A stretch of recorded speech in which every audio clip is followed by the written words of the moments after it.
समोर. दादा नमस्कार. नमस्कार. दादा काय सांगाल, एक प्रेक्षणीय बिंजोड झाली नक्कीच. भुंगाडॉन आणि आपला सैराट एक चांगली एवन जोडी पालताना आपल्याला नेहमीच या मैदानामध्ये बघायला भेटतं आणि एक चांगली शर्यत झाली. शर्यतीबद्दल सांगून थोडक्यात. शर्यतीबद्दल काय उंबरदेवाल्यांचं नाव होतं, त्याच्यावर आम्ही नाव ठेवलं. दादा जेव्हा ही जोडी आपली पळते ना, डोंबिवली एक्सप्रेस सैराट आणि भुंगाडॉन, एक वेगळा स्पीड लागतं आणि एक वेगळीच फॅन बेस आहे या आपल्या जोडीचा. काय सांगाल? जोडीचं म्हणजे माणसाची नीतिमत्ता पण साफ लागतो बैलगाडी क्षेत्रामध्ये. लोकांच्या बैलाचा चांगला बघितलं तर आपल्या दावणीला 99% बैल हा 1 नंबरमध्ये पळणार म्हणजे पळणार. तर आम्ही लोकांचा माझ्या विरोधात पण पडलेल्या बैलाचं मी कधी पण कोणत्या पण बाईटमध्ये नाव घेतो. मी कधीच कोणाच्या बैलाला ट्रोल करत नाही. भले मालकांचा काय पण मी कोणाच्या नंदीला ट्रोल करत नाही. तर म्हणून माझे दावणीला 100% सैराट आहे. दादा तुमचा सैराट चांगलं बोलतोय, एवढं सगळं नाव करतोय, कुठून 1% तरी तुम्हाला म्हणजे हे बोलणारे आहेत, कुठं बैलाला पण नाव ठेवलं जातं. आज मालकाला ना तर कुठं सैराटवरती बोट उचललं जातं. काय सांगाल तुम्ही? जी लोक बोलतात ना एक शेपूट आहे, एक शेपूट आहे पण स्वतःची आहे. स्वतःची आहे आणि खरेदी भरपूर आहेत माझ्याकडे. बैल वरती पण आहेत 2 आणि इथं 2 आहेत. एक शेपूट नाही, मी शून्यातून घेतलेला बैल आहे आणि 60,000चा बैल आहे. मला त्याच्या एक हारमध्ये काय फरक पडत नाही. दादा या बैलगाड्या क्षेत्रामध्ये म्हणजे मागच्या टायमाला पण आपण बोललेलो, एक हार म्हणजे ठीक आहे, चालून जातं. कुठून कुठे उन्हाळा आहे तर पावसाला पण, रात्र आहे तर दिवस पण आपल्याला बघायला भेटतं. कधी कमी पडत नाही आणि भरपूर पोरांचा सपोर्ट आहे. आता देवा ग्रुपचे आमचे मुन्ना भाऊ जगदीश गायकर, त्यांचा भरपूर पोरांचा सपोर्ट आहे आणि त्यांचा एवढा जीव आहे तर ते भिवंडीवरनं पहिल्यासाठी येतात आणि ते सांगतात भाऊ किती पण पैसे लावा तुम्ही, मी पैसे देतो. पण पैशाची बात नसतं बैलगाडी क्षेत्रामध्ये. पण त्यांचा भरपूर सपोर्ट आहे, जितेश शेठचा सपोर्ट आहे, भरपूर सपोर्ट आहे. दादा आजचा गुलाल किती इम्पॉर्टंट होता? इम्पॉर्टंट म्हणजे भरपूर गाडी भुंगानं सैराटला गुलाल 100% असतं. म्हणजे मोठेपणा नाही करत का, तर ही गाडी चांगली पळते. दादा आवर्जून मी 4 नंदींचं नाव घेईल. या मैदानाला 4 नंदी चांगले पळतात बघा. वजीरची गाडी पण चांगली पळत आणि आपला भुंगा आणि सैराटची गाडी पण चांगली पळत या मैदानामध्ये. काय पण शेवटी प्रेक्षकांना पण अपेक्षा लागली होती की नक्की कोण जिंकणार आहे आजच्या या मैदानामध्ये, पण खरोखर सैराटने आणि भुंगाने आपल्या गुलाल घेतला. मी कोणाच्या नंदीला नाव ठेवत नाही. मी काय सांगतो, उंबरलीचा वजीर चांगलाच बैल हातनं पळतं आणि कोळी कोपरचे दादा आहेत ते तर एवढे चांगले आहेत का, तर माझी उंबरवेड्याला गाडी झालती आणि त्यांनी मला येऊन गाडी त्यांच्या पडली तर मला दादा बोलतो बेस्ट ऑफ लक. तर धन्यवाद दादा. आता बैलगाडी क्षेत्र आहे, याच्यामध्ये दोस्ती करणं जरुरीच आहे का, तर भांडणं करून काही फायदा नाही का, तर आपण बैलगाडी खेळतो, शर्यती खेळतो म्हणजे चिडाचिडी करून मतलब नाही. मित्रांनो आणखी एक सांगायचं राहून गेलं की दादांचा स्वभाव असा आहे बघा, शून्यापासून वरती आल्यात. मला वाटतं पहिली वाईट आमची इथे झाली असेल बोनोलीला, तेव्हापासून बघतोय आपण. बैल म्हणजे अगोदर होता स्पीड मध्ये होता, त्यांना पहिल्यापासून कुठेतरी वंचित होतं, एकदम टॉपला आले आणि चांगले पळायला लागले. दादांचा एक स्वभाव आहे, मैत्रीपूर्ण गाड्या पण खेळतात आणि पैऱ्यामध्ये पण पळतात. अशीच आपल्याला एक प्रेक्षणीय बिंदोड बघायला भेटली दादा. मथुर मध्ये आपला मथुर विरुद्ध आपला सैराट निघालेला होता. मला वाटतं तुमचा स्वभाव तसा आहे, तुम्ही मथुर विरुद्ध येऊन केलात आणि मथुरच्या पैऱ्यामध्ये येऊन केलं. नक्की काय विषय होता तो? तुम्हाला आता बाईकच्या माध्यमातून सांगतो दादा, कसं असतं बैलगाडी क्षेत्रामध्ये शब्दाला भरपूर किंमत असते.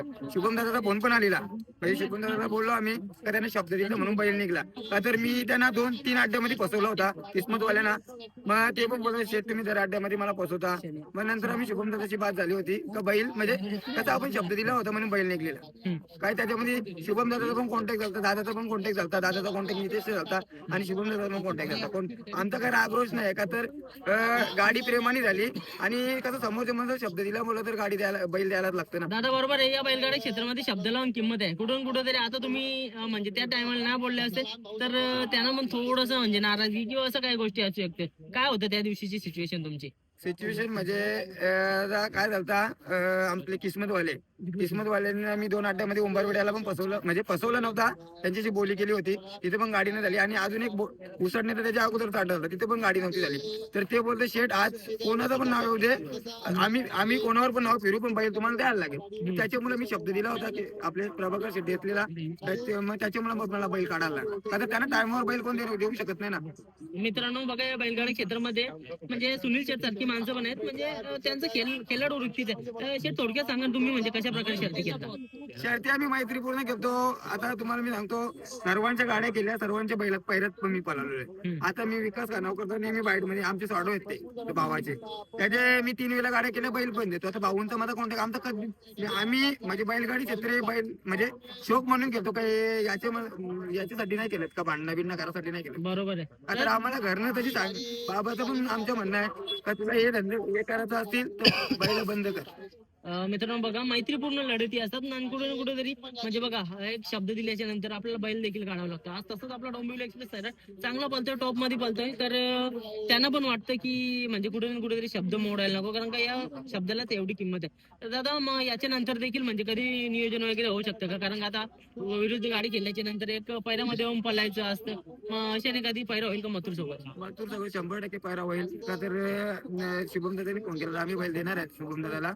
आता काय नाही बघा, माझं कसं असतं, आज शर्यत झाली तर मी इथल्या इथे सोडून देतो. तो डोक्यात कधीच ठेवत नाही का यांच्याशी आज गाडी झाली यांना बैल कसा द्यायचा. बरोबर. मी सर्वांना बैल देतो, सर्वांची गाडी पण घेतो. मित्रांनो बघा, कुठं ना कुठेतरी छोटे गाडा मालक पण विचारधारणा मोठी आणि अशीच विचारधारणा घेऊन आज डोंबिवलीचा म्हणजे आज घेसर गावचं नाव देखील मोठं होतंय आणि पूर्ण आपल्या डोंबिवलीचं नाव होतंय. दादा, घेसर गावचं नाव न मोठं करता मी डोंबिवली, पूर्ण डोंबिवली मोठा एरिया आपला शहराचं नाव जोडताय, कसं वाटतंय? संपूर्ण शहराचं नाव तसं आपल्या घेसर गावचं नाव एवढं वरपर्यंत जाते. हा नाव म्हणजे मेन म्हणजे माझे शिवा म्हात्रे नारेंचे, त्यांनी बॅनर द्यायचा चालू केला होता का डोंबिवली एक्सप्रेस सैराट का, तर बैल पाळत चांगला होता, तो बोलतो मी हा नाव देतो, तुझ्या पद्धतीत दे. नक्कीच दादा, समोर जितेश शेट आहे, जितेश शेट बद्दल काय सांगा? त्या दिवशी याच मैदानात त्यांचा धडक बैलाचा निधन झाला आणि खरोखर अक्षरशः म्हणजे एका सेकंदात तुमच्या चेहऱ्यावरचे हावभाव बदललेले. गुलाल झाला होता सैराटचा, आपण एका सेकंदात तुमच्या चेहऱ्यावरचे हावभाव बदलून ते कुठून कुठेतरी आश्रम मध्ये आलेले, काय सांगाल? का तर तिथेचा बैल कुठला ना माझा बैल कुठला, आम्ही माझाच बैल समजतो.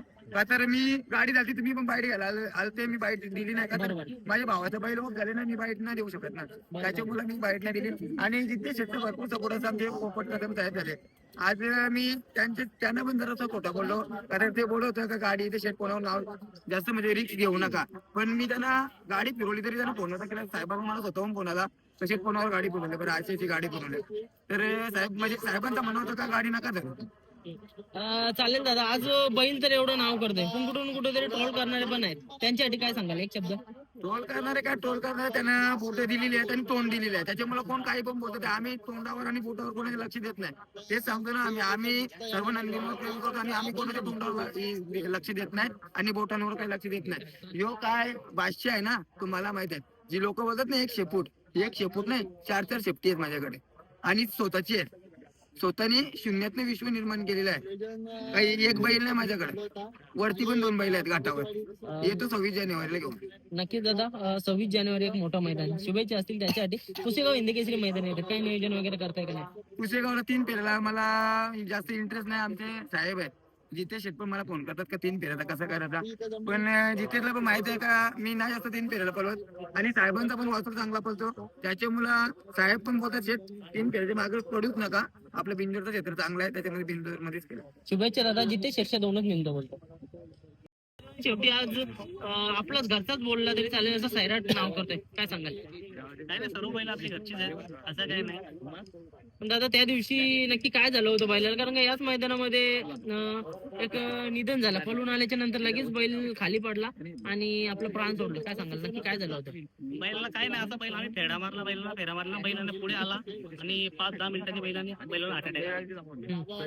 दादा, बैलाला म्हणजे बैल जसा एक्सपायर झाला ना, तशी कुठून कुठेतरी अड्ड्यामध्ये चर्चा झाली, कारण की काय केलं होतं काय आणि इंजेक्शन, म्हणजे मी डायरेक्ट सरळ तोंडावर बोलणार माणूस आहे, अशा गोष्टी झालेल्या मैदानामध्ये, काय सांगाल त्यांना तुम्ही? बैल इंजेक्शन मारून जर पळत असतील मग कशाला एवढी मागाची बैल घेतली, म्हणजे 15-15 आणि 16-16 लाखाला बैल घेतल्यात विकत. बरोबर आहे. मित्रांनो बघा, काहीतरी गोष्टी अशा असतात की बघा, ऍथलीट असतात, बॉडी बिल्डर असतात, त्यांना पण कुठून कुठेतरी कधी ना कधी एक येतो, शेवटी तो पैलवान आहे, कधी ना काही पण होऊ शकतं, काय सांगाल तिथे?